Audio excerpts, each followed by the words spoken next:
ناظرین، بعض بیویاں بہت ہی زیادہ منہ پھٹ ہوتی ہے۔ جیسے ہی شوہر ایک بات کہتا ہے تو بیوی جب تک دو بات نہ کہہ لے تو اسے لگتا ہے کہ میں ہار جاؤں گی۔ ایک بیوی کچھ اسی طرح اپنے شوہر کو کہہ رہی تھی، جھگڑ رہی تھی۔ شوہر نے کہا کہ دیکھ، یہاں تو مجھ سے جھگڑ رہی ہے، لڑ رہی ہے، لیکن جنت میں میری حوروں کے ساتھ مت لڑنا۔ تو ناظرین، بیوی کا منہ تو اس وقت بند ہو گیا اور وہ خاموش ہو گئی اور شوہر کو منانے میں لگ گئی، چونکہ اس کی دکھتی رگ پر شوہر نے ہاتھ رکھ دیا تھا۔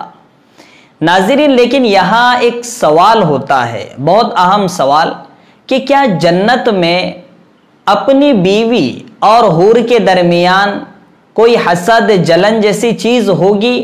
کیا ان دونوں کے درمیان جھگڑا ہوگا؟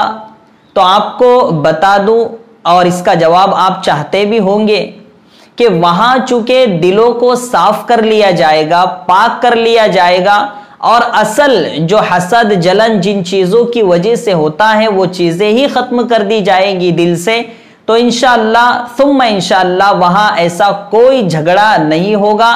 اور جنت چونکہ پرسکون جگہ ہے اور وہاں جھگڑا چونکہ ایک بے سکونی کا سامان ہوا کرتا ہے، تو ظاہر سی بات ہے سکون کی جگہ میں بے سکونی کے سامان کو مہیا اللہ کبھی بھی نہیں کر سکتا۔